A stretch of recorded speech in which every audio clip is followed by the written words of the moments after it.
Truth is, I am Iron Man.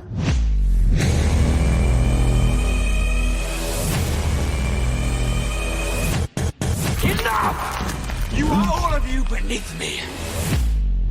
Our very strength invites challenge. Challenge incites conflict. Conflict breeds catastrophe. Who in the hell do you think you are? We're not savages. I take power from the undeserving. It's kind of my thing. And we're back for another episode of Dark Side of the Moon. I'm your host, Vincent Green. He's your host, Noel John Toohey. Let's get to it. All right, Noel, it's been an age since I last saw you. Yeah, it's been a while, man. How are you keeping? Well, I know, I've been through the doldrums. I made it back alive. And I'm a changed person, better for it maybe, but also altered irrevocably. In joke is that we've done more than one podcast today. Yeah, so pretty much, yeah, we're doing a double deuce today. Where we were on Redroom, we were on the Stardom podcast this afternoon. Thank you. Yeah, thanks, Dylan C. And we were back on then with Loki only a little while ago. Now we decided while we were here, we might as well go and take a look at Black Widow. The new Marvel outfit starring Scarlett Johansson, Rhea Winston, Florence Pugh, Rachel Weisz, David Harbour, Olga Kurylenko, a whole host of superstars in a movie that's come about 3/4 of a decade too late. Yeah, absolutely. All right, so she earned it because she was like earned it long dyed in ago. the wool Avenger, you know. She's an A-list superstar. Yeah, and she's, You know what I mean? Like, yeah. she's a bigger name than Tom Hiddleston. She's a bigger name than Chris Hemsworth was. You know what I mean? Like, she's been at it since she was a teenage girl, like, you know. Yeah. And like she's been at the upper echelons of Hollywood and movies and stuff like that for the past 10, 15 years. You know what I mean? Like she's a true blue superstar. And the fact that you don't give her a solo movie before Captain Marvel is something we touched on the last episode, Loki, which seems like it was only a few moments ago. Yeah. But I just think like it's a movie it's not too little too late, but kind of feels like too little too late. It would have slotted in better. Yeah. Because the scope kept getting bigger and the Avengers Phase themselves, 2. like the Avengers themselves, Iron Man had 3, Captain America had 3, Thor had 2, again Hawkeye falls more into the Well, phase 2, like pretty much. Yeah, but I'm just saying what got us here, you know. Yeah. And she showed up all over the place, but she didn't have. And they alluded to where she come from. Her movie would have slotted in really well in phase 2. Yeah, very much so. Like, yeah. And because as you said, they alluded to it in the Avengers Part 1. At the start of it, we find out she's well, not that we find out, but we see that she's apprehended by these Russian dudes, and they talk about Dreykov's daughter and how she killed Dreykov's daughter, and then that's our introduction to her. And then later on, Loki talks about her alleged Russian raid and all these different things. And like so, they allude to, as you say, and in Age of Ultron, when she's manipulated by Scarlet Witch and her mind control powers, and we get a little bit of a more of a glimpse into what the Red Room looked like, this place together, the Black Widow, and we see that like she had a hysterectomy, and they pretty much they force you from a young age, desensitize you, turn you into a killer, and like of all of the Marvel superheroes, which is a kind of very family friendly type fare, she's got a very dark background. And she had her life stolen from her, and her ability to ever kind of build a family stolen from her, and she was turned into against her all at a very young age. Turned into a killer, and and had to deprogram herself, sort of. I guess you know. And it's you know what? It's all very cool. Yeah. You know, like just, and of course, like if you were going to talk about, and we are going to talk about it as in kind of real circumstances, but just stand there aside, just cool comic books, backlines, like in a way, Batman's kind of cooler than Superman's. Superman's planet was destroyed. Yeah. But Batman's just had the personal tragedy. Yeah. Witnessed and shaped by it. Yeah. And I love the way, like, because she's such a mysterious character in herself, like Black Widow, Natasha Romanoff, that they just allude to it, and we have this murky background, and we know that she was kind of a villain before she became a good guy, but we just don't know to what extent and why she was a villain and how she was created, how she got turned, and what changed her from being the Black Widow to being Natasha. You know what I mean? Yes. Like, because like she's never, like, I think she is the Black Widow now, but like back then she was a Black Widow that was just going out and I think she kind of took the name, really, didn't she? Like, kind of like a fuck you. Yeah, kind of a fuck you, as people do. Yeah. But yeah, no, this did feel to be honest with you, it was almost impossible to live up to what it should have been, and it needs to be kind of grounded in something that just at this point was gone nuclear. Yeah, to me it felt a kind of little bit like Winter Soldier Light. Yes, and you know what? I think that's why it probably relied quite heavily on comedy and very successfully. I thought. Yeah, it was the funniest. One of the strongest castings, apart from Ray Winston as Dreykov, as you said before your report. Okay, yeah, we just need to get here. We don't try and go too chronological because you people have seen it. Yeah. But we like to kind of go through it at the same time, so we get a bit loosey goosey that way. Yeah. But somebody with such a dense Cockney accent cannot. Yeah. Well, he just cannot lend himself to a Russian accent. Don't get me wrong, you don't want to. I can't do a Russian accent, but I also don't have a multi-million-dollar. Yeah, exactly. Flawless. But my God, just hearing somebody with a Cockney accent and a Russian accent. Yeah, it's like having fucking Bricktop play fucking Stalin or something. Yeah, exactly. You know. It's just that was I have a lot of love for Ray Winston. He's Beowulf to me. He was in The Departed. He's been a lot. I'm here to kill your monster. Yeah, I love that movie. But in the middle though. Yeah. Yeah, but anyway, he was just an odd choice. But I'm not going after the man for his acting jobs. His accent was clearly Cockney. Such an easy casting choice for Marvel, who normally make difficult casting decisions.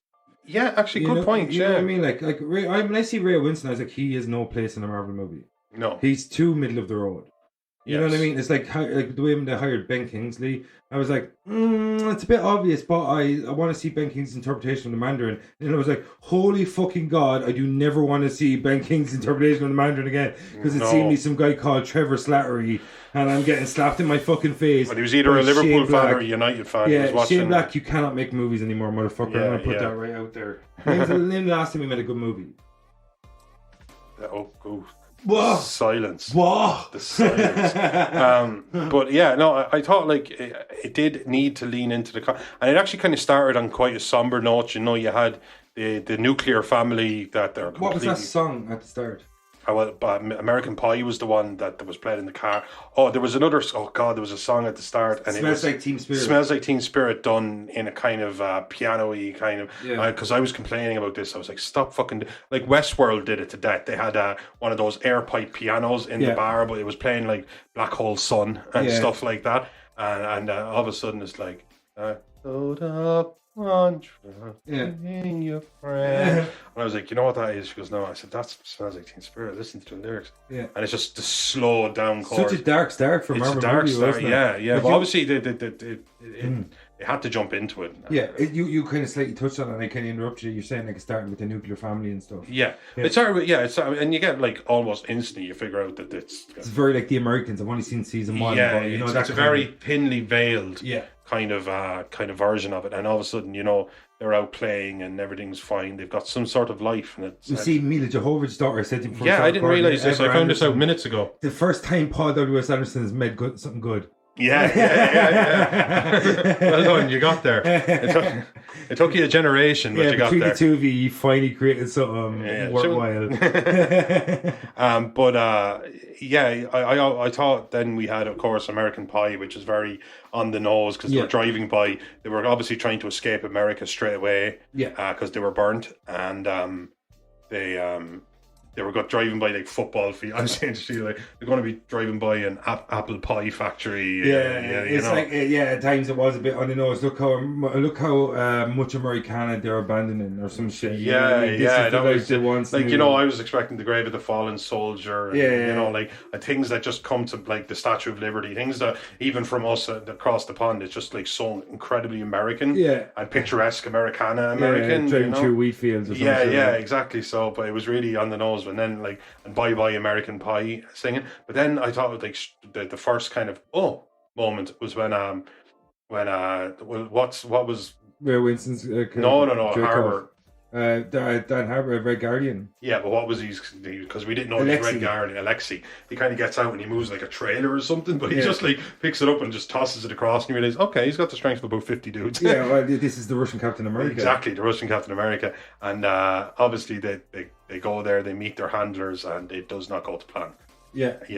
So no, it does go to plan. Well, like, this is the plan. This is. Oh, the thing. we're kind of seeing it from. Sorry, I suppose I You're should word seeing that it better. from From the Scarlett perspective Johansson of Ever Anderson. Sorry, yeah. the young So we're Natasha. a young Natasha. We're seeing it from her perspective. Yeah. She's not being taken care of. She's not safe with her dad. Yeah. Or her mum. She's just a kid spy. She's just getting taken away, and everything's going to be taken from her. Her womb and her life, and her, and she's separated from her little sister. And separated from her sister, which is another death, a loss. Yelena Belova or something. Yeah. I remember these. Well done. But I like the fact that we've kind of moved a little bit beyond origin stories, and I'm really happy about it. Because we've been spoon fed them a little. I think especially with like Natasha.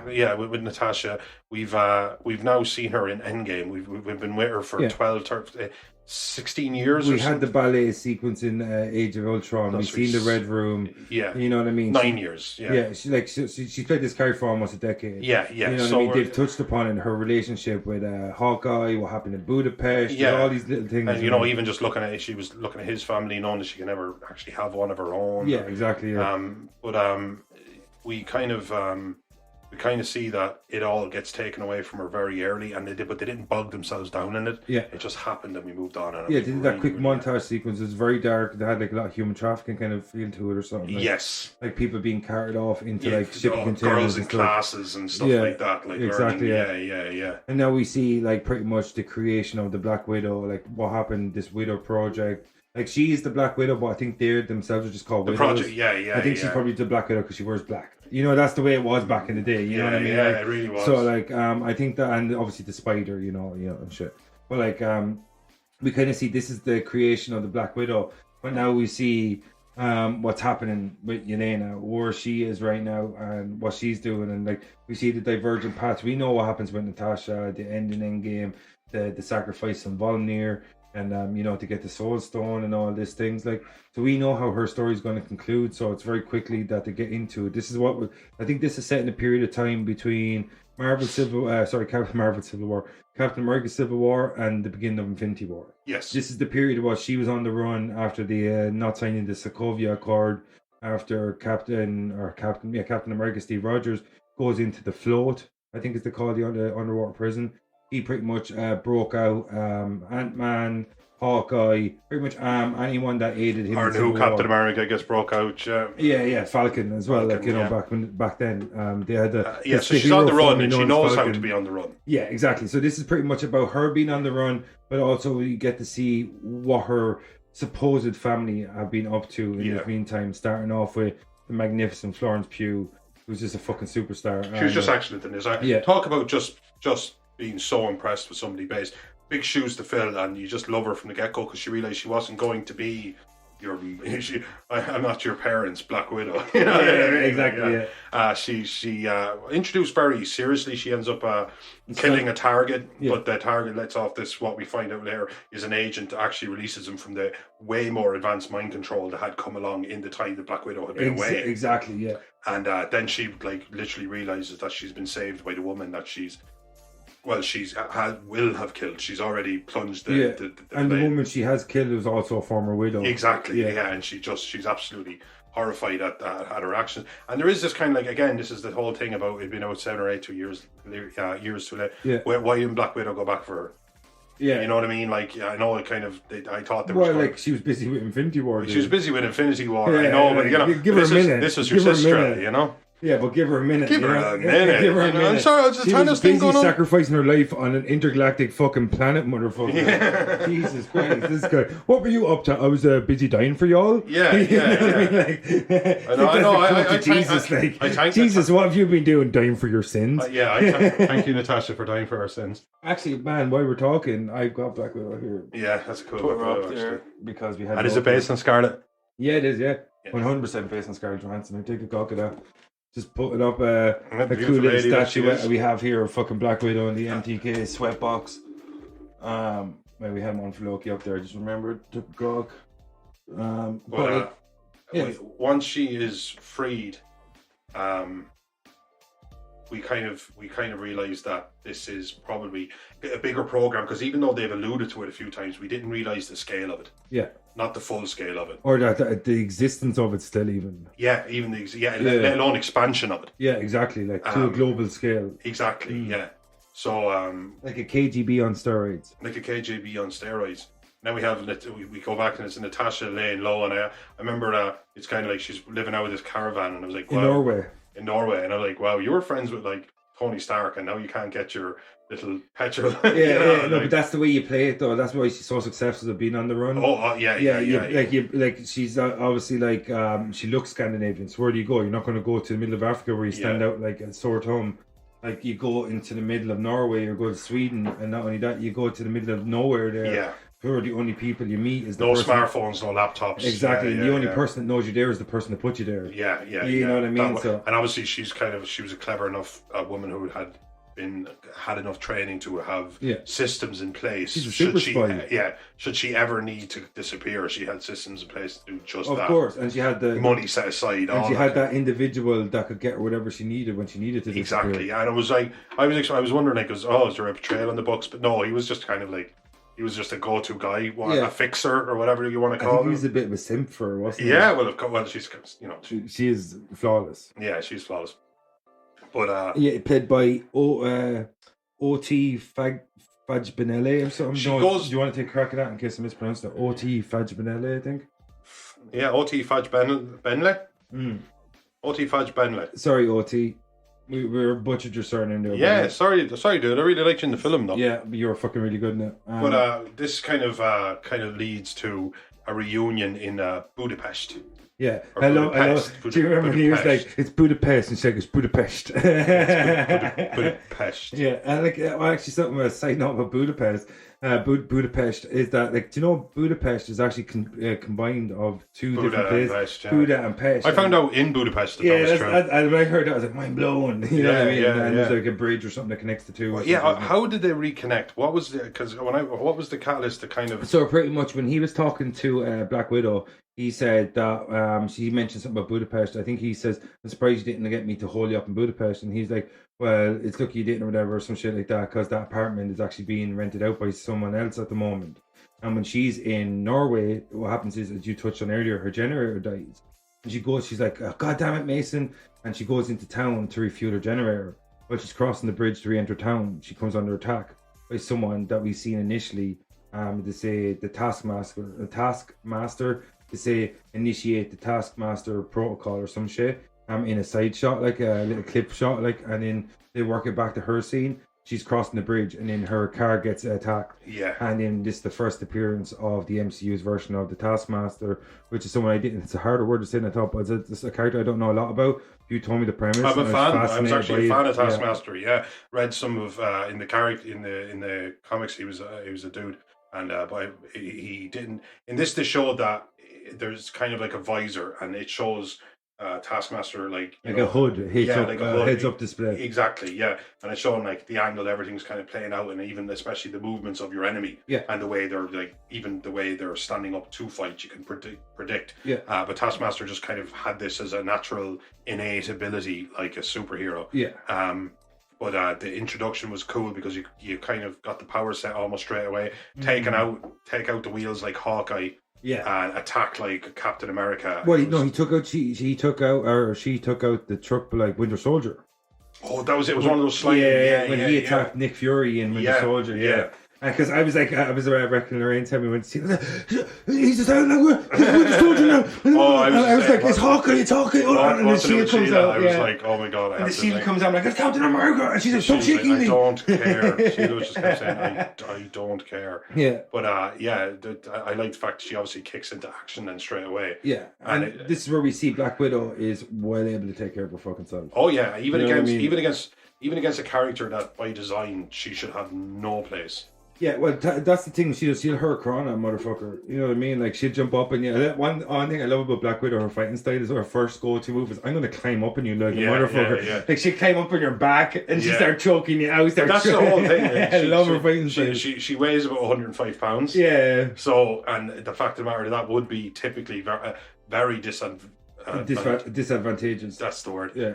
If you're up against, let's just say, a 210-pound man, longer reach, bigger physical. That's where she uses her entire body. So she needs to use her entire body as essentially sometimes like a pendulum. Yeah. As in just the actual swinging force that she creates. There's nothing you can do love about that. it. She's just like, she gets on your back. She's like coming at you like a spider monkey. Oh yeah. No, she's like, oh, you want to get me off you? Yeah, You're going to have to earn it, motherfucker. Yeah. But that's it. She's kind of like, she's probably one of the more. She's like that thing you always thought. Like she's probably one of the more killable Avengers, but you have to earn it. Yeah, exactly. Like when she fights Winter Soldier, like she stands her ground with him like for a good minute or two. Yeah, like, and he's a super soldier. He's a super soldier. Yeah, she has absolutely. She's a super spy, but she's a human being. Yeah, but she's a super spy, as in she operates best, and as in she operates in the shadows. Like as in her terms, her abilities for clandestine behavior is to a superhuman level, but her abilities as a human are just to a human level. Yeah, except she's well trained. I'll be them peak. Oh, of course. Like she's like a top level UFC fighter. Exactly. Yeah, you know what I mean? Like that kind of equivalent. But yeah, and also she doesn't play around. She doesn't even go for the long drawn out fights.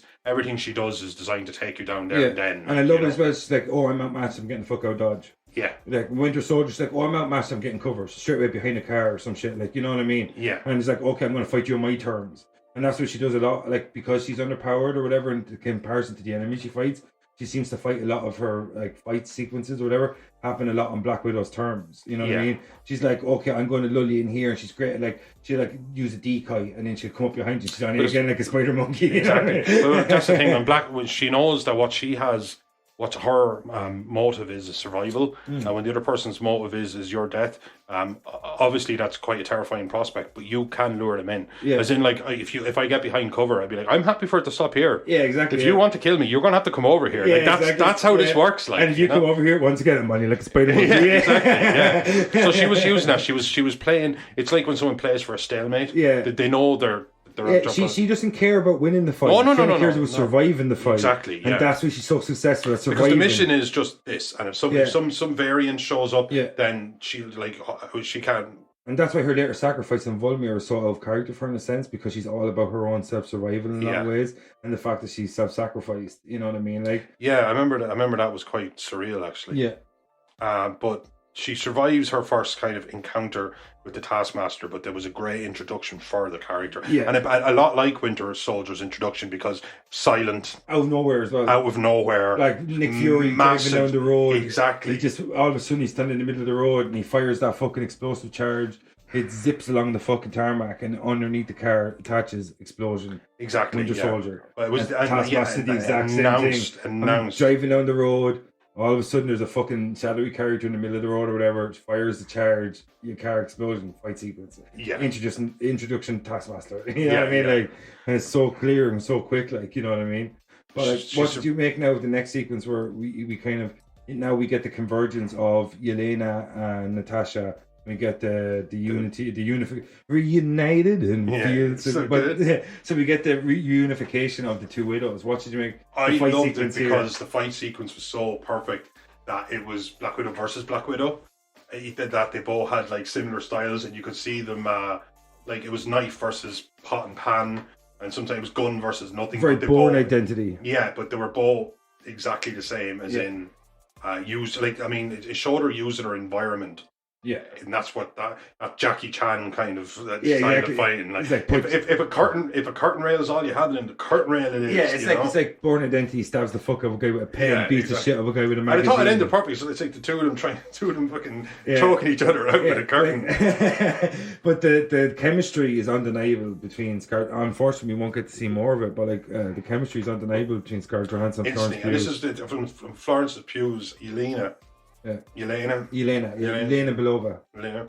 Or Belanova. But she shows that she's a little bit more sarky. And a little bit more sarcastic. It's a little bit more Russian, man. Yeah.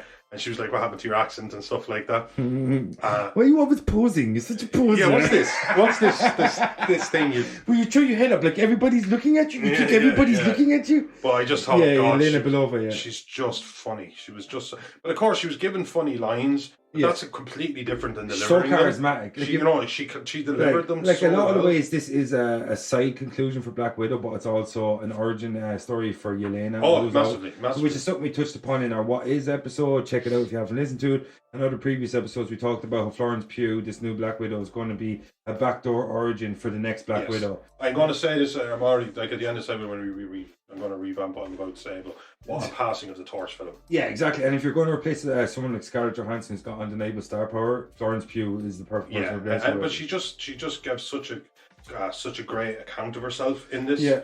She always does. Anything I've seen Florence I only Pugh seen Midsommar. That's all I knew her from. Is she in Midsommar? Yeah. Yeah, I did actually know that. I'll check. Yeah, either did I. Yeah. I mean, I didn't even know it. I have not seen Midsommar. I said, yet. "Who is this? Who's the girl?" Is it Midsommar or Midsommar? Summer. It's an O. Yeah. However, it's actually because I was like, I know a lot of people call it Midsummer, but I think it's like Sommer. SOMMAR. Because it's the Scandinavian spelling, isn't it? It's set in Scandinavia. I think, exactly. Yeah. But she was just so funny, and everything that came out of her was just.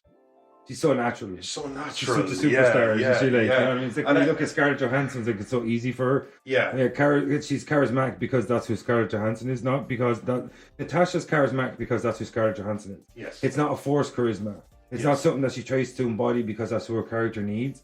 And the same with Florence Pugh. You see her in anything, she's charismatic because that's who Florence Pugh is. Yes. She comes like, and that's why Yelena's so likable. Because Florence Pugh, as a person, comes across as a very likable person. Yes. And there's none of this, I need to embody charisma because my character's supposed to have it. Yeah. It's just natural charisma that exudes through the character because the actor has it. You know what I mean? And that's the thing we were talking about a few times over a few different characters. We're talking about Tom Hiddleston's Loki. We were just like, the charisma, you just have it or you don't. Yeah, he's so charming that we have to forgive him for being genocidal. You know what I mean? Like, you know, it's like that's the dumbest thing anybody in the entire acting universe ever did was that poor son of a bitch decided he wanted to be Mask. Yeah. And he did a mask. And I was like, dude, if Jim Carrey did it, just leave it the fuck alone. Yeah. Just leave it the fuck alone. Yeah, just chill back. You know what I mean? Just leave it the fuck alone. Don't do it. If they offer you 100 million, well then say, yeah, I'm retiring because I'll destroy my name, but I'll cash this check. Yeah. But she didn't take that route. She just, like, there was no point in being a carbon copy. Like, they could just be a live Scarlett Johansson. Yeah.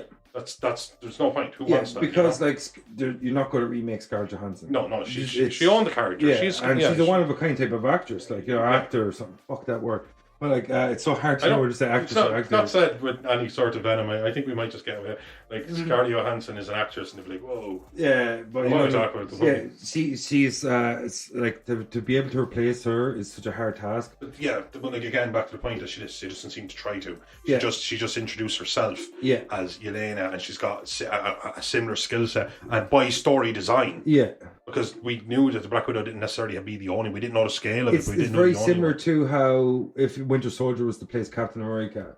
You know what I mean? Like, it's like the power set's already there. Oh, that's what I mean. That's what I love. So all the action sequences, you have the same potential in terms of exactly. action. And a Winter Soldier and Captain America is just as good to me as a Doomsday and a Superman. I don't care. Like, I just if they can have a good dust up, it's brilliant. But and they had a great one. It'd be very natural to replace Bruce Wayne with a Dick Grayson because the power set ability is very. Fuck it, he was trained by Bruce Wayne. Exactly. Yeah, you know exactly. I mean? Yeah. And bodies were trained by the same people.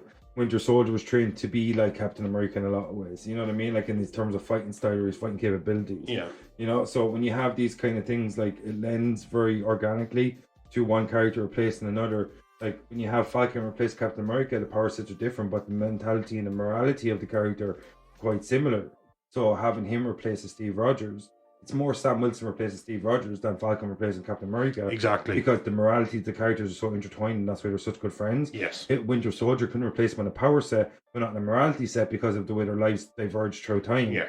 But when you look at that's what gets you a US agent. Yeah, exactly. You know what I mean? Exactly. That's what gets you a US agent. When you look at Yelena, even though her life experiences were quite different than Natasha because she was in the Red Room. Even darker. Exactly. Only just from longer exposure. Exactly. And the fact that they advanced their technologies and whatnot in terms of mind control. In fact, to the point where, like, if they wanted you to, ball up your fist, ball up your fist, like, to the absolute kind of like that movie control. Soldier. Do you remember with Kurt Russell and Jason Lee Scott and Jason Scott Lee, I think is that his name? That makes it, the dude that played Bruce Lee anyway, but he's also Mowgli in the Jungle Book from the 90s. And but like when you have like a character that organically replaces it, and you can just say like it's kind of like when you have a Yelena replacing Natasha, and because their backstories, even though they're diverged, are quite similar in the fact that they had the same training.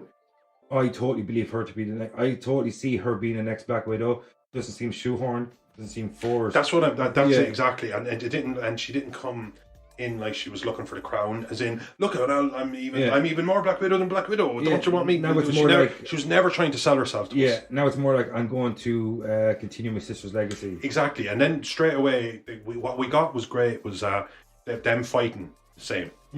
Wells match, but then them surviving instantly. The Black Widows close in on them. Yeah, and they have to make a run for it. And they introduced Scarlett Johansson to how much further the system had come when they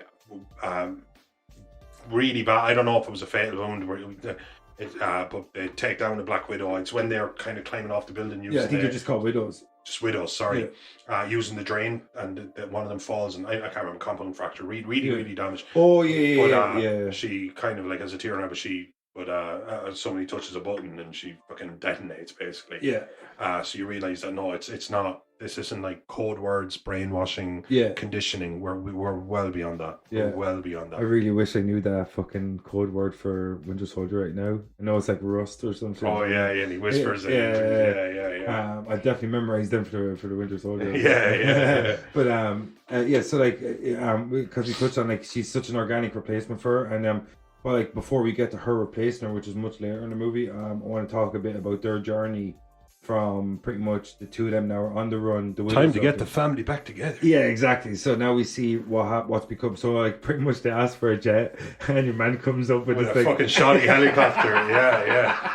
I fucking love this next scene. So pretty much now in the next sequence is we see the return of Dave. Well, what's become of David Harbour's Lexi. David Harbour, played Jim Hopper in Stranger Things. Fucking awesome actor. And he's just shit talking in a prison. Yeah, because that's what he is. He's the big fish in that small pond. Yeah, he's in a gulag, and like he's by far the big bad. Like, massively. He's just doing arm wrestling matches. Yeah, just doing that. And what I want to wonder, like, I know it's just so coincidental that he's giving this big speech on how he would take down Captain America. Maybe he gives that speech every day. Yeah, because we're 20 years into his sentence, or whatever, And then he's like, dudes are arm wrestling him still. Yeah, but that's like he's 20 years there. Yeah, but how many of those guys are just serving new sentences? It's a gulag. Yeah. Yeah, I suppose. Yeah, you're all. I like where he's like, he thought he was going to win. Yeah, like the size of that fucking dude though. The last dude. Oh my god. Yeah. So, what did you make of the introduction of like David Harbour's never been? Oh, he's great. He was kind of so ego. He was so like that likable doofus. He's so egotistical. He reminded me of kind of like Love Sausage from the Boys comic book. Yes, I know Love Sausage. Yeah. You know, he had a couple of missing fingers. Massive dick, Russian guy. Yeah. So pretty much, I was like, but he was constantly just dining on stories. So exactly. He's kind of like Mark Chopper Reed. Like I never let the truth get in the way of a good yarn. So I just thought, like, I love this. It's like, when did you say you fought Captain America? He goes, in 1987. Captain America was frozen then. Yeah. Shit like that. I just thought, like, he was. That's it. He was.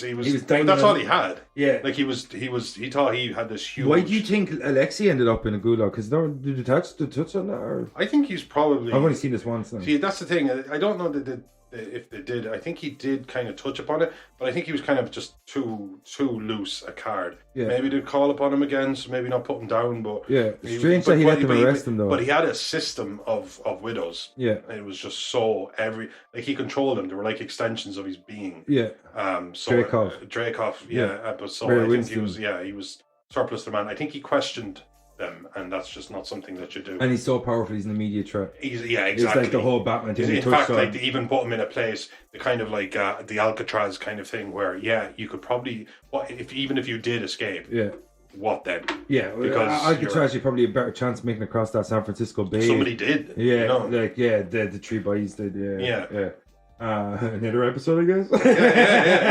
Yeah. Prison talk on. But like, so what do you make of the reintroduction of Dave Harbour's Alexei? And we get to see him now that he's all tatted out. He's beating people up in fucking arm wrestling competitions. He's got a big beard, a bit of a gut. He's a little bit past his prime. And we see now the re-emergence of Yelena and Natasha as they come to his rescue in this fucking... It was great. They sent him a toy of himself. Yeah, that's genius. And then he remembers the sound, but then he finds the little earpiece inside of it, and it's just great because I love the fact that the guards are giving him shit because for 20 years he's been rolling over taking it, and he just kind of like reaches through the glass, and it's clearly like sugar glass. I was about to say he reaches through it like a sugar glass, probably because it was sugar glass. But he just David Harbour's got a men's strength. And he just fucking destroys, and he just saunters out of prison, and that just shows you he could have always have done that. Yeah. But so fucking what? Yeah. What then? Do you think he was just like, it's a case of I'm defeated, or I might as well be here? Well, does he even know which way the closest? If you're 1,000 miles from civilization, 1,000 miles which way? Yeah, through exactly. what? Yeah. No food. You know what I mean? So it just and you're in the Siberian steppes or somewhere. Exactly, like, exactly. It's game over. So he kind of gets out, and I love when he's trying to escape, and then you realise he's got a bit of a jump in him still, and stuff like that, you know? But he's still so fucking awkward. Yeah, and so rusty. Yeah, exactly. And what sets off the avalanche? The explosion. The explosion, that's it.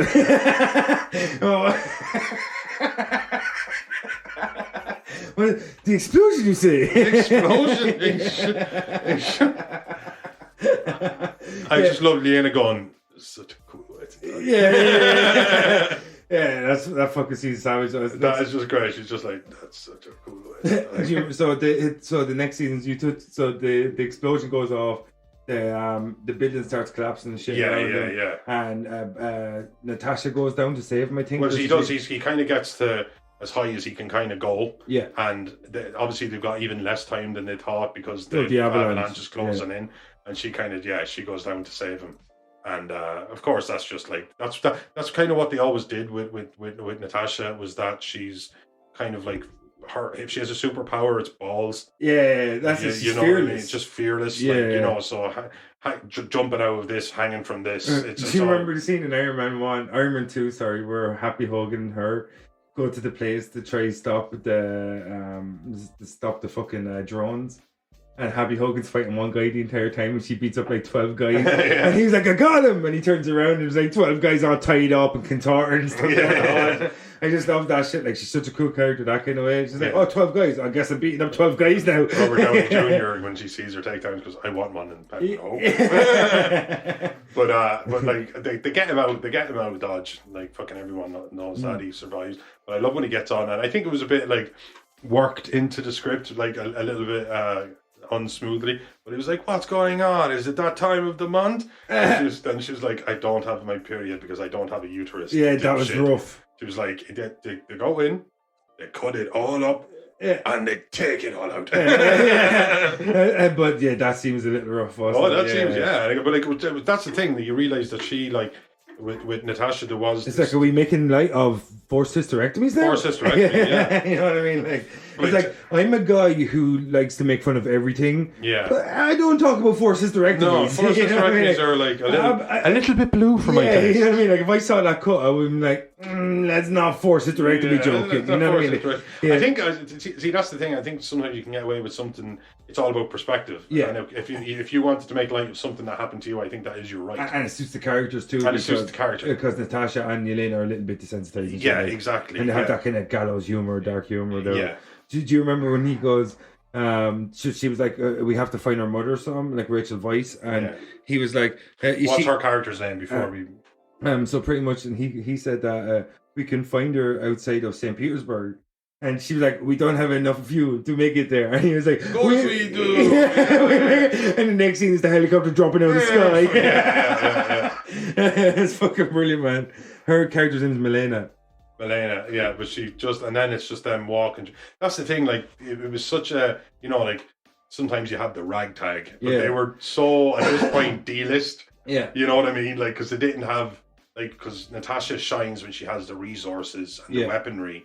You know, like she kind of gets to the pinnacle, and because she's all about networking contacts. Exactly. Like clandestine and building up cooperation. And like she had that guy Mason like that, and then like, I've got a plane. But these are just two women and a dude. They have a long walk. An escaped convict. Like literally, they have no resources. They're in a country they don't really know, because even though Yelena's Russian, she's been around the world killing bitches all over the place. Yeah. You know what I mean? So like, they're in a place that might as well be foreign to them. No resources.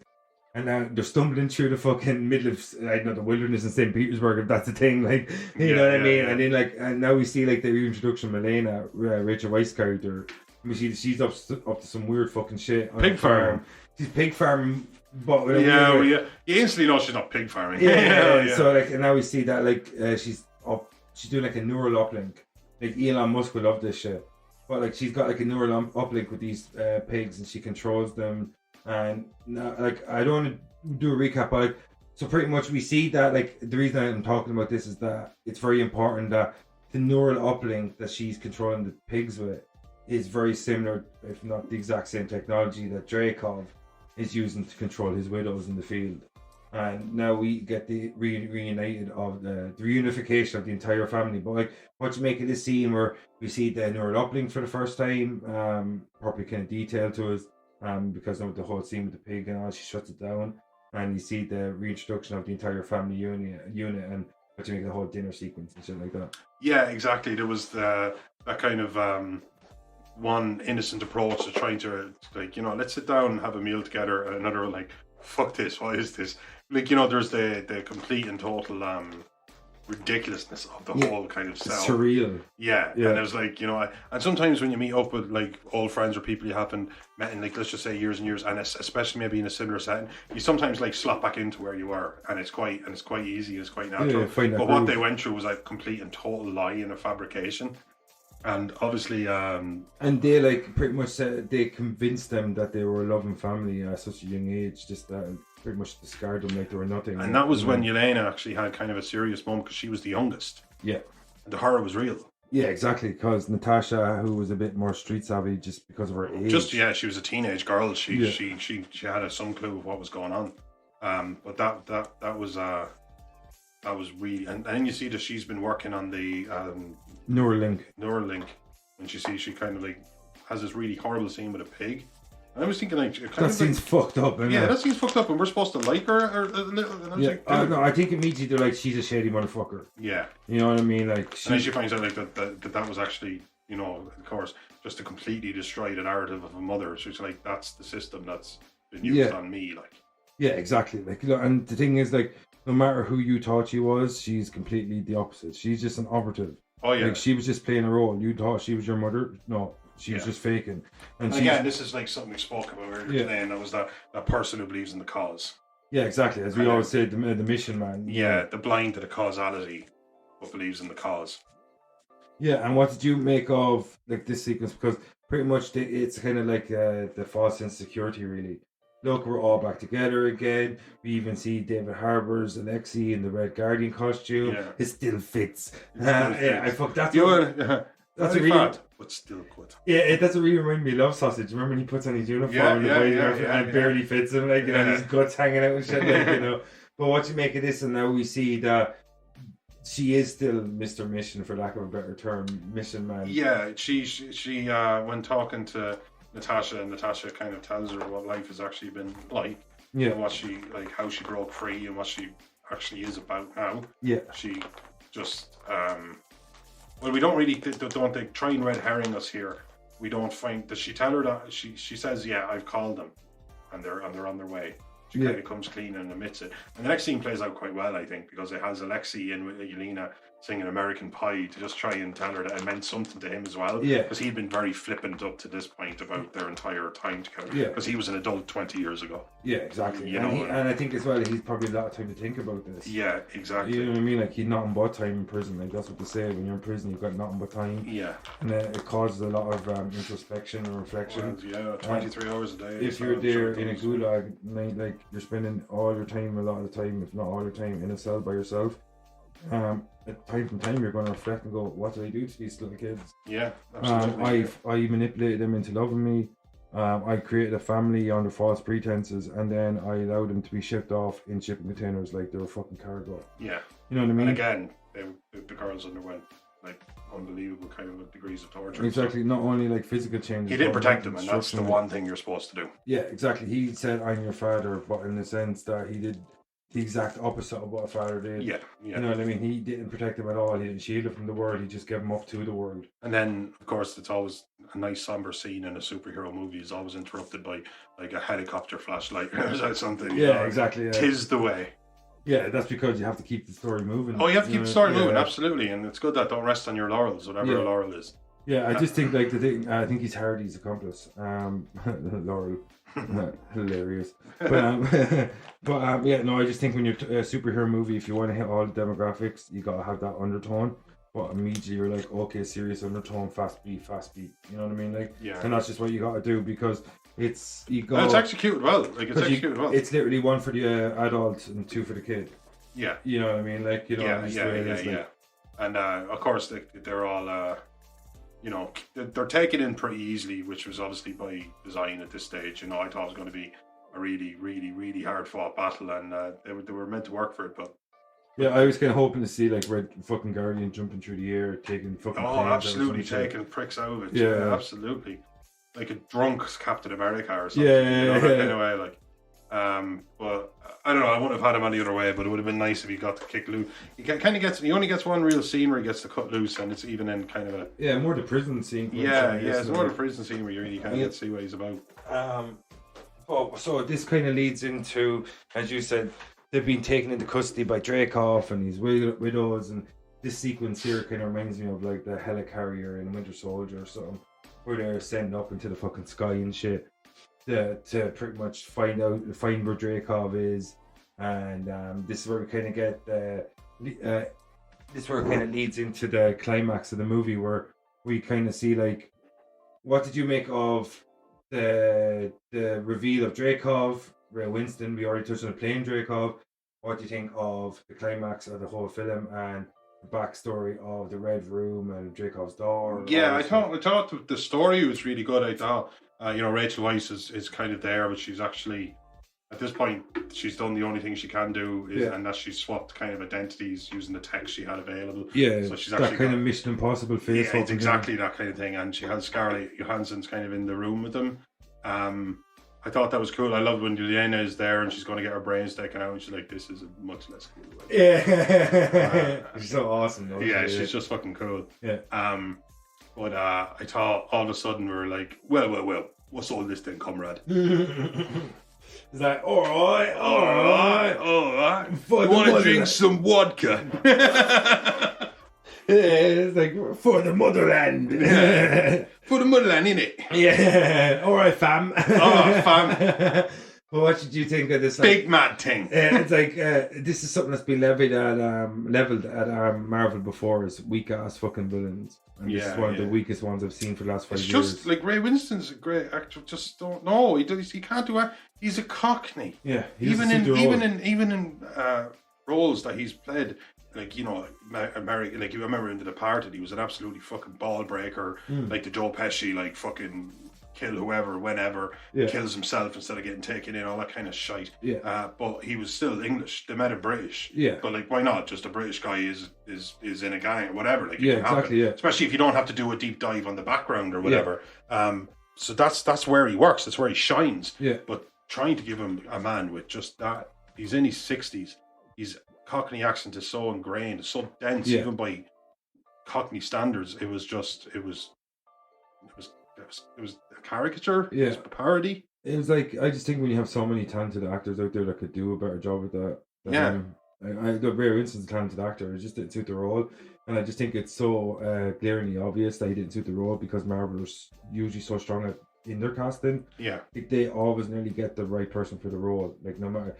It might seem like left field. I was like, who's Chris Hemsworth? I was like, holy shit, that's Thor. Yeah. Who's Tom Hiddleston? Holy shit, that's Loki. You know what I mean? Yeah. And they put people out left field, and this Ray Winston is like a guy that's so middle of the road in terms of casting. He's such an obvious choice that I just think it was so out of place for Marvel to cast him for any role. Yeah, no, it was strange. It was strange. Yeah. You know, I just don't see him as a Marvel actor. And then you can see that, like, you know, Scarlett, Natasha can't hurt him.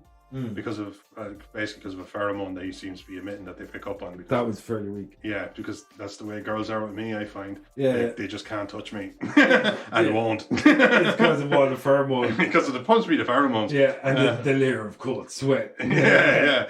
But they can't touch it because their hand just slips right off. Can't touch it. Slip. But I thought it was like, you know, you have Taskmaster in the room and you think, oh, here it goes. Here fucking goes. But then when he tells everyone to leave, I thought that was kind of baller. Yeah. You know, where he kind of realised that they were never a danger to him. Yeah, exactly, yeah. And then, of course, then you get the monologue. But to be fair, it's a good surface to put a monologue on. Like a villain monologue. A villain monologue when he realizes that he is completely safe. Yeah. Yeah, like you've got here. Congratulations. But it doesn't fucking mean a thing. Yeah, exactly. It's like you being here is equivalent to you being the other side of the world because I'm no danger. Does not matter. Yeah, and this is where we see Black Widow's like, isn't that motherfucker? Yeah. She's like, all she has to do is crush a sinus. Sever the nerve in her nose. Yeah, and she just fucking does it off his desk. Yeah, I hate watching her getting her nose broken, man. Oh, really? Yeah, that is foul. Like, I love that scene though, because like this kind of plays out at a hectic pace because you have Red Guardian and you have Melina trying to kind of like, I'm not sure where they're going because I've seen this once and they're fighting Taskmaster pretty much, isn't it? And at the same time, Yelena's trying to escape because she's like being tied down and they're trying to lobotomize her. And at the same time, you got Natasha's fucking run through. How does she? She's in her bindings. I think Red Guardian Saber. I feel like she gets her hand on something from the tray or something, doesn't she? Yeah. Or maybe like, she cut herself free. Yeah. She gets like a scalpel or something. Yeah. I don't know how she gets it because I've seen it once only. And then she does that whole thing where she drops out of the air duct and does the pose. The pose. And she went, that's disgusting. Yeah. I know that. I thought that was cool. And again, you got to see Guardian kind of take on Taskmaster, which was cool. Yeah. He deserved a kind of a moment, or even if it's a kind of like... Yeah, he got his ass kicked. He got his ass kicked, but he can take a beating. Yeah. That'd be one thing that he has for him. Like, 100%, yeah. You can do this all day. He could do this all day. But oh god. Yeah. Man, What did you Ray make of the way it played out? Because like Ray Winston, like we both agree, is a weak point to the movie and stuff, and have him in a pivotal scene and as in the climax, like where like we look at Dreykov and he could have been like literally any Russian actor ever, anytime ever. Even pick a Scandinavian guy, somebody who can actually pull off a Russian accent. Yeah. Like, you know or what I mean? a Russian man. Yeah, exactly. That's what I'm saying. Like, you could have picked any Russian actor ever and just had him being Russian, right? But like, obviously Ray Winston's the weak part. But like, what did you make of the final sequence? You see how far the Widow network has like gone out into the world. He shows us, as you said, the villain monologue. He's up on a big fucking screen, and he's showing us the width and breadth of this like network of assassins, female assassins that he sent out into the world. And at the same time, you see Taskmaster fighting Red Dragon. I was going to say that's a different movie altogether.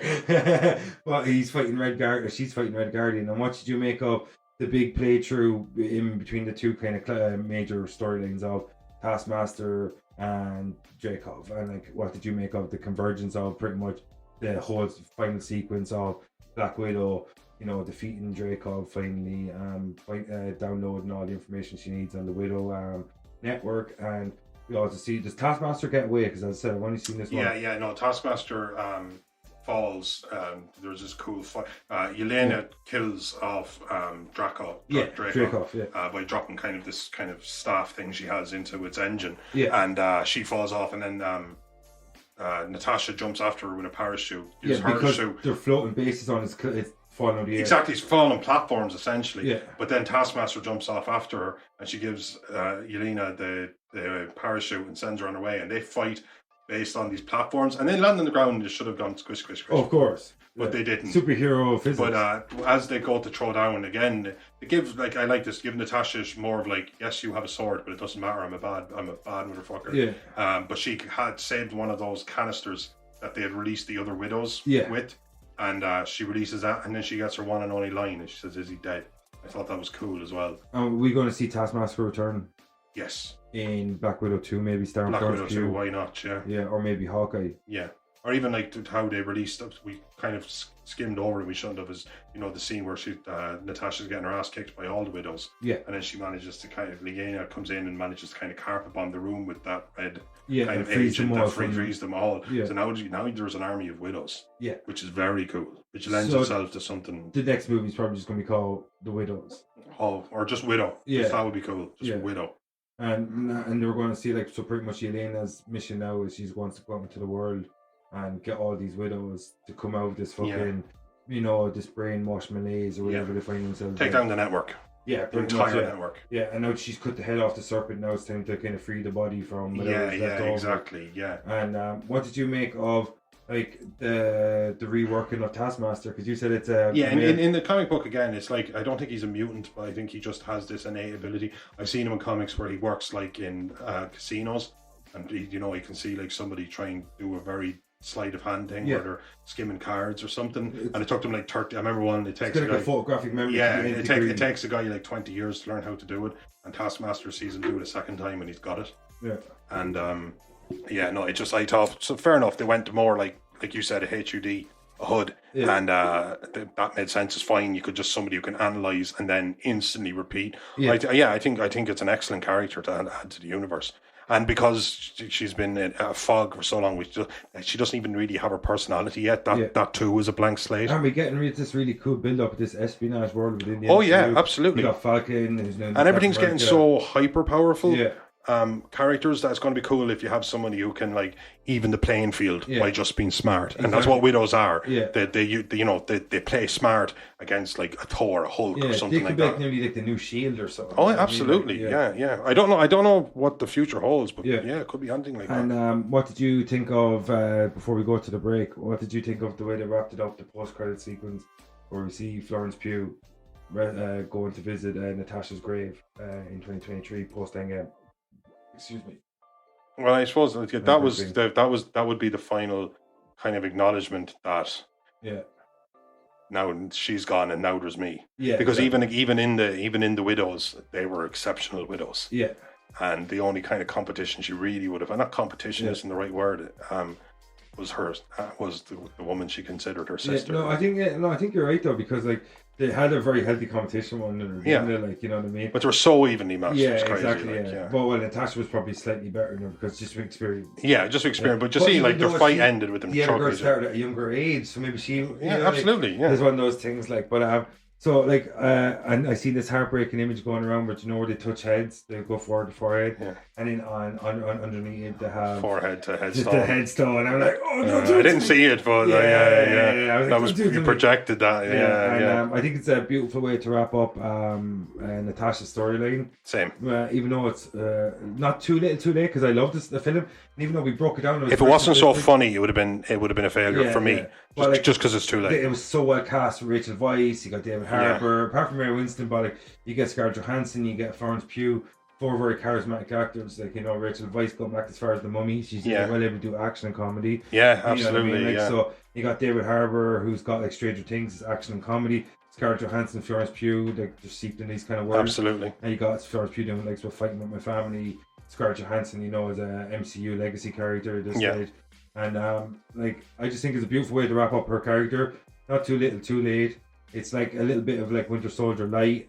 It's kind of like Winter Soldier like in Russia or something. Yeah. But I loved it. But it was funny, even though there was some heavy subject matter. Yeah. There was just too many jokes in it. Yeah. You know, like I mean that in a good way. I'm just saying there's too many jokes in it for me to think it was to bring it down in tone. Like I think it was an interesting idea for Marvel. It was more than the characters, less than the character deserved. Less than the character deserved, because she should have had a trilogy at this stage, or at least Oh no, even just a film. You know what I mean? Exactly. Just a film that was hers. We should be talking in 2021 about Black Widow movie. No.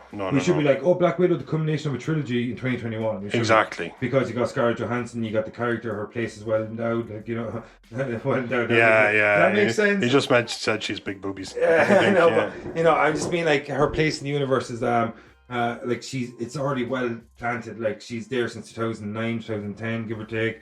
She's there for almost a decade. She's been in all the big fair movies, you know what I mean? Yeah. And I just think she deserved a bit more than what Marvel gave her, considering Captain Marvel's on the cusp of a second movie already. Yeah. And she's a much inferior character, and like, no offense to the actor, but she's no Scarlett Johansson. No. And so I just think it's a little bit too little, too late for Marvel, a little bit. But I'm very happy with what they did. And I'm very happy with all the action sequences. It was a cool, fun movie. It really was. Before we get the fuck out of here for the break, do you want to say about Black Widow? I think we covered it quite comprehensively, but I'm looking forward to getting into some of the meat and bones of it when we kind of say what we would have done different. Awesome sauce. So, I'm your host, Vincent Green. I'm your host, Noel John Toohey. And this is Dark Side of the Moon, and we'll be back after break with more Black Widow. See you then, folks. And now a word from our sponsors.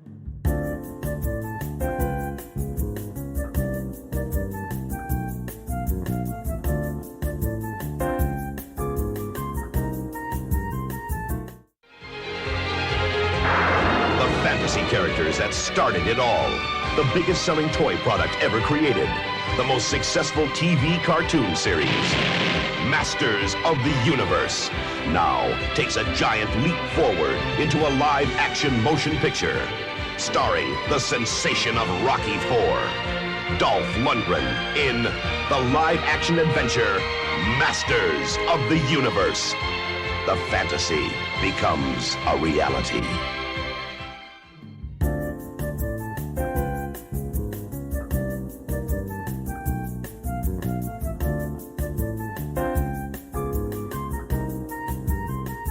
And we're back from the break. Thanks if you're still with us. This is Dark Side of the Moon. I'm your host, Vincent Green. He's your host, Noel John Toohey. And this is Black Widow. So, Noel John, in the second segment of the show, like we always do, we talk about the what ifs. What if we were the director and what would we have changed? And Noel, when you look at Black Widow, what would you have changed before we go into the best and worst? I would have released it 8 years earlier. It's just the truth. If I had one thing, it would be that. Yeah. It just would. I mean, timing is everything. It's funny, but even if you meant it as a joke, it's still a perfectly good point. Exactly. Oh no, it's a joke and it's a perfectly good point. But you know what I mean? Like, so, even if you mean it as a joke, it's still like fucking 10 years too late, nearly. Like, you know, so there's no way she shouldn't have at least one or two movies mid 2000s, late. Like, exactly. You know what I mean? When they were world building, when they were world building and character building. How does Ant-Man get a movie before Black Widow? 2 movies. Yeah, 2 movies. Exactly. Like, you know what I mean? Captain Marvel. Like, I can understand the Spider-Man because you get the rights. You got. Oh no, Spider-Man's above. Natasha in the pecking order. Spider-Man's like above their everything. He's their Batman or whatever. Yeah, exactly. He just is. And that's no insult to anyone. Just everyone has just got that character, and it's probably Batman and Spider-Man. Probably. Yeah, you got Batman, Superman, or Superman. Yeah. Because you got and the Flash is huge, and you know Wonder Woman's huge, and Black Widow is a legacy character for sure. Yeah, and she deserved more. I really do. If I was in the director's chair, and I guess a lot of people probably did, and I guess it got to the point where, while it was late, there was probably a conversation where somebody went, "Look, are we doing it or are we not doing it?" Yeah. Because at this point, we need to know. And as well, I think it's kind of got a slap in the face a bit when Wonder Woman bet them to the market in terms of the first female protagonist-led superhero movie. Yeah. Like when I said Wonder Woman bet them to the market, I meant say DC and Warner Brothers bet them to the market. Because Marvel had been doing it for years, even at that point. Yeah. Exactly. Yeah. Marvel is such a head start in introducing Black Widow. Everything. It's such a success. I don't know if Scarlett herself has any like real complaints. I don't know. Like maybe she made enough money. Yeah, she made an awful lot of money, but she played a cool character. She was given an awful lot of cool, really really cool action scenes. Yeah. You know, and she was just cool execution of it. Lifted her stardom to a new level. Oh yeah, of course. I mean, she's an Avenger. She's like one of the true blue Avengers as well. Like one of the original 6, and like even Hawkeye was missing for a film, so even he isn't quite. You know. So anyway, she So like that's it. That's my biggest gripe. Because even the things inside of the movie that kind of annoy me, I'm still just kind of going, yeah, if they'd just done that a few years ago. You know, like her relationship with her sister, maybe in that kind of period, that downtime. Actually, maybe like when it actually happened, when the whole Civil War thing happened, if they slotted it in right there, it still would have been a little late, but it would have been good because that is when they ended up. I suppose the only basing the film. The only benefit of having so late is that you get a Florence Pugh. Oh yeah, you know God no! I couldn't imagine any world we don't have a Florence Pugh. I just thought she was just fantastic. But I suppose I'm just. Yeah, speaking of the logistics of it. No offense sitting here, motherfuckers. That's what we say all the time. Yeah, absolutely. Like it's a fair point though. Like it is fucking 8 years too late. We should be talking about. She should have got a trilogy. Yeah. Like I believe she has to start. They killed her before she had her movie. That's not exactly common. Exactly, like especially for Marvel. Like, you know what I mean? Like I think this should have been a culmination of a trilogy, and then the passing of the torch. We could have had another franchise, another trilogy. And you could have, there was a lot of characters that when Black Widow came out, Scarlett Johansson reprised her role. A lot of characters walked away from their role. If you had this, like, literally in that Civil War kind of moment, just after, in between the two movies, you could have had little I don't know, hints of Robert Downey Jr. or whatever. Any of these actors could have shown up in some sort of way, but they were done. They'd moved on, which is fine because they were at it for years. Great, made their money, made their fame, did a great job, moved on. I'd rather them just moving on. I'd hate. So do I, but I'm just saying it would have been organic at the time. Yeah. Oh, at the time. You know what I mean? Even just like Iron Man talking on a TV set that she has, like an old TV set that can't be traced, and just stuff like that, because she was still very much so. The Avengers had just thrown down. With each other. Yeah, that's when it's based, you know. Yeah. So I think timing that would have been my biggest thing. But that said, like we like to call this like segment like if we were in the director's chair. And the fact of the matter is, I'm sure there was a lot of artists trying to get into a director's chair. Yeah. So I don't even know if it really fits the segment, but if I was to be really technical about it, because I'm sure there was people lining up to get in a director's chair to make a Black Widow. I'm sure there was. Oh, of course, especially nowadays. Yeah. So I don't know if the gripe works, but that is my gripe. No, I think that's a fair enough criticism that it's too late. Like, you know what I mean? Like, I just think in 2021 we shouldn't be talking about a Black Widow Part 1. No. At the very least, at Part 2. At the very least, you know what I mean? Yeah. Like, she's definitely, she had, like, I know she had a very pivotal role in Iron Man 2 a little bit, maybe less pivotal in Iron Man 2, but more pivotal in Winter Soldier.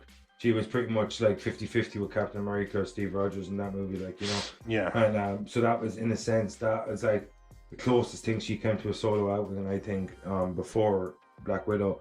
Well, I just think like in 2021, when you have 23 movies before that preceded it, and we don't have any of them that are a Black Widow movie, it just makes no sense to me. And I just think it's a very fair criticism that this movie came a little bit too late in terms of what the character deserved, because you have an actor and a cool character, and they didn't really use her the way they should have. No, not the way they should have.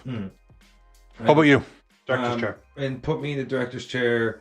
One thing I have a little bit of a gripe, I'm not sure if it's about the movie, but what the MCU at the moment is for a while they were like, Stephen Rogers, he's the only super soldier. It's because of who he was is the reason he became Captain America. It was actually and who Red Skull was the reason he became Red Skull. And then all of a sudden there's like, oh, we got a black guy all of a sudden that's now Captain America, like not Falcon. But that kind of, at least it went against the super soldier narrative. No, I mean the super soldier that came out of nowhere from, like, he's like, oh, he's existed this what's that character's name? The Falcon. No, not Falcon. I'm talking about the older dude that Falcon goes to see. And they're like, oh, this superhero, he was around for 50 years.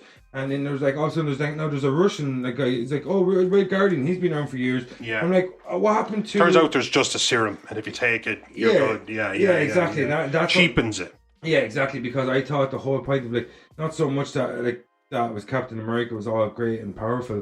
It was Steve Rogers that made Captain America.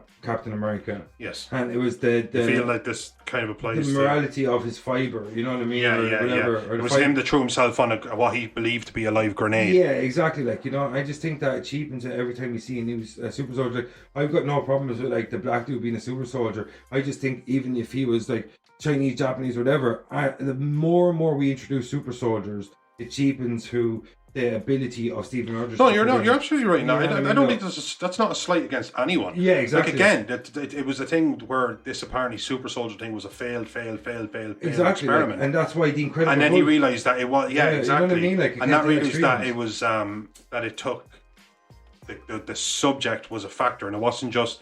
In fact, like, he was a weedy little guy, Steve Rogers. So they did cheap. So sorry, to allude to your point, is that all of a sudden, like, the widows were like a dime a dozen.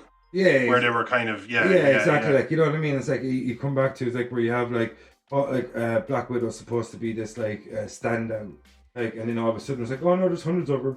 Yeah, you know what I mean? Like, and that's what I kind of feel like. I always find as well, like, that they make somebody. You remember, like, in the second Matrix, where the Agent Smith's attack Neo, and he kicks the absolute continental fuck out of like 200 of them, and I was like, okay, it's cool, Neo's come along, and that's awesome, but to make an absolute bitch out of your main character, because a lot of those widows, like, they were widows, but the two widows were taking them down like it was going out with fashion. Yeah, there was, so much, but that just cheapened what a widow was. Exactly. You know, and for me, with the Captain America as well, it's kind of like they're trying to hit every demographic with each new super soldier. It's like we have to have a black super soldier, we have to have a Russian super soldier, we have to have. You know what I mean? Like, now there was just a serum. Exactly. And it just works on it. And fair enough. I suppose the argument is, like, since like 1940 41. Yeah. Now there is, and I get it, but I did like that it was. Yeah, he was Red so Skull was so twisted. Yeah, he was like the exact mirror image of, or the exact other end of the spectrum of Steve Rogers. Well, I think I always thought of it when I was growing up was that it's what you know you are on the inside, it brings to the surface. Exactly, yeah, and like even with John Walker, like he takes a serum, he's a super soldier. Everybody's super soldier nowadays. I just think, and when you have Black Widow, it's just like it just seemed like it's kind of cool that you had this like super spy and shit. Like, and then I actually think this is a good point. You know what I mean? Like, and it cheapens the uniqueness of the character a little bit. Like, I guess what's unique about her is she broke away, but even that, she broke away from her programming. Yeah. But now it's like it's not programming; it's literally like it's actual technology. Yeah, exactly. You are just a puppet. Yeah. So she never broke that. Yeah. So again, no, yeah, you're right. There is like, even though she was a kick-ass character and it was a kick-ass movie, that maybe they cheapened what it means to be. Yeah, exactly. It's like, it's only like when you hear, like when you watch like a Born Identity, and it's just like, oh, he's good. He's like super soldier. He's unique. And they're like, oh, there's 50 of these guys. But then he beats up the other 50, and you're kind of like, well, what is it? Yeah, exactly. It kind of comes to that kind of thing. It's like, oh, the Widows, they're amazing, and then all of a sudden, two of them beat the fuck out of a load of them. Like, they die kind of haphazardly almost.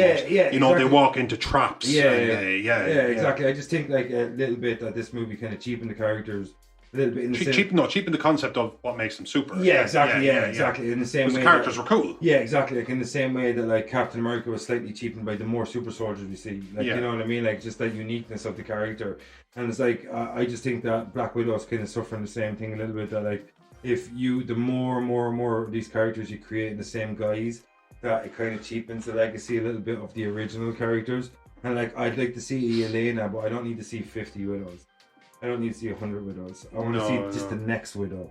Yeah. Like, I want to see the next Captain America. But the whole concept of the Red Room and your man who built the program. So I get it. It was integral to the storyline, or at least the storyline they opted for. Yeah. But I do get it. That unfortunately, it's not a thing you can have both ways. Yeah. Exactly. And I don't need to see the middle ground Captain America. I just need to see Steve Rogers and then Sam Wilson.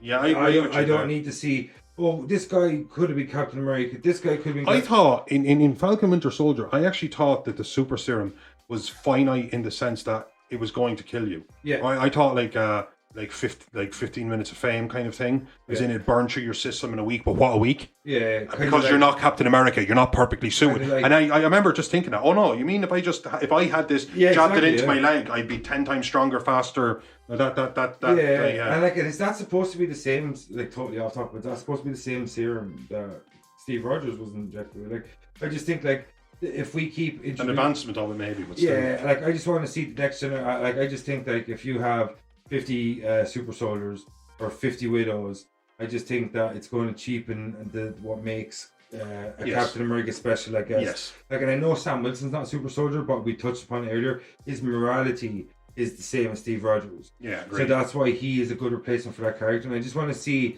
the major, like, for lack of a better, these Nexus events in these characters' progression. As in, I want to see a Natasha, I want to see a Elena, I want to see a Steve Rogers, I want to see a Sam Wilson. No, that is fair. I just think that if you keep branching out, we're going to get all these multiversal timelines. It'll be cheapened. I just want to protect the sacred timeline. Is what I want to say. I think there's going to be like a widow timeline where everyone in the world's a widow. Yeah. And it's completely unimpressive. Yeah, exactly. Everyone just dropping out of helicopters to do their shopping. And... Yeah, it's like poser. You're a poser. But I just think with the more and more of these characters that we keep seeing, like not in terms of Natasha or Elena or Steve and Sam, I just think outside of these main characters, the pivotal characters, you're starting to cheapen what it means to be a super soldier, what it means to be a widow, what it means to be whatever X you want to put across, you know what I mean, whatever box you want to take. I just think if you keep introducing the shit on them, it's going to cheapen what makes these superheroes super, you know what I mean? Yeah, I actually agree. I think that's a really good point. All right, to just jump straight into it. Best and worst. Best and worst. Will I go first? Yeah, sure. I suppose my best would be the action sequences. I love the chemistry between the lead characters, as in David Harbour, Rachel Weisz, Florence Pugh, and Scarlett Johansson. I love the family unit they had. It was in this weird, disjointed family. They worked well off each other. They played the action brilliantly. Scarlett Johansson's like a fucking veteran of action movies at this stage. Exactly, yeah. And Florence Pugh. She's old hat. She's done it. Exactly, and Florence Pugh is just like a superstar. She was just great, Jack. Yeah, she was exactly. just great. I just think the core cast was probably the strongest thing about it. I think like it could have been another generic action movie, but when you have a David Harbour, Rachel Weisz, Scarlett Johansson, Florence Pugh, you have that as your main cast. Those 4 people, I think it elevated it. And I know a lot of people are griping online like little motherfuckers. Like it's like chill. You got a really good, solid fucking action movie that like pretty much built. You're so spoiled. Yeah, exactly. Like you can criticize without shitting on it because it was a good fucking movie. Yeah, it was a really solid spy movie. Like, you know what I mean? And it was like it added to the character's legacy.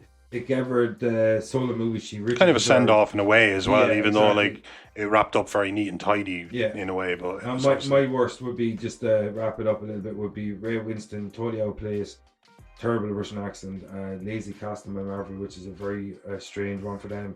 And I just think like as well, like I want to touch on what you said, it's just a little bit too little too late. Like it should have happened 8 years ago or whatever. The best for me is simply the comedy then, because you touched on some of the stuff I actually thought was great, but there's no I'm not going to rehash that. I thought the comedy was just excellent. I laughed. Yeah. Like I laughed about 3 times. Belly laugh. Like absolutely laughing out loud. And Yelena was at the center of probably 2 of those, if not 3 of those. Like this is not the cool way to die. I genuinely thought that was hilarious. Or when she does the pose and she goes, "Oh, that was just good." I got such a great kick out of that. Really and laughing is is the best form of entertainment we really have. You know, so when you're laughing and you're getting a little bit of an adrenaline buzz from the art, it's good. It's good viewing. I really love that. And again, I thought if I was to have a problem with it, I don't know. I suppose I don't want to touch upon anything that we've already touched, if not like ad nauseum. But yeah, I do feel like I would have been hungry for this years and not quite as hungry for it. Yeah. Now I thought like it almost like, you know what? I guess it almost felt like I think we have to. Yeah. So they made it, and I'm glad they didn't like cheapen out, and it wasn't like it didn't feel lazy, and it didn't feel like there was no love in it. It didn't feel like a lower. No, it didn't at all. But at the same time, I'm sure that like, God, if somebody who was just in love with the character had been given it, like in love with the character, had been given it and said, you know what, I'm going to hang my hat on this film. I'm going to be known for this film. I didn't have that. And that's because it was just so funny and entertaining. Maybe it didn't need it, but somebody again. I thought again, Falcon and Winter Soldier is Captain America Winter Soldier is my favorite of the movies, and I thought this could have been. It wasn't up there with that. It was funnier, but it wasn't up there with that. And I was thinking there was no reason it couldn't have been had it just been given its platform, and it wasn't always quite as condensed as it is now. Whether that's a good thing or a bad thing, there was lulls. Where this could have slotted in, and that's it. I know. I don't have much to say that hasn't been said, so I am kind of rehashing, but that is still my gripe. Yeah. So, like, do you have anything else you want to say about Black Widow before we get to No. Thanks for all the entertainment, Scarlett, who's definitely listening to this. Yeah. And best of luck in all your future endeavours, and our baby is on the way, and good luck to you and that Joust fella. That's not his name and stuff. Yeah. But so like, Noel, do you want to say anything else, or just get the fuck out of here? Let's get the fuck out of here. All right. So we've been busy like a motherfucker today. 3 podcasts one day. Is how we roll around here. We're hard working. What I do because I do what I do. So we might as well give another shout out to Dylan C before we go. Thank you, Dylan C. And of Stardom, that's 2 R's, DUMB. Yeah, and another shout out to Carl. Carl, we're sweating our balls off here. But you are the magician, Carl. We appreciate you. Yeah, you run the Redroom, I guess. This was a harder one for puns. It was a harder one for puns. Yeah, it was. He's my Carl Widow. Doesn't work. Hysterectomical. That's hysterical and hysterectomy. So we did make a joke. It was bad. I regretted it immediately. Alright, so this is Dark Side of the Moon, and I'm your host Vincent Green. And I'm your host Noel John Tui, and like a very efficient German vehicle, we Audi. Yeah, I love it. That was Black Widow, and we'll be back next time with some more cool shit, and see you next time, motherfuckers.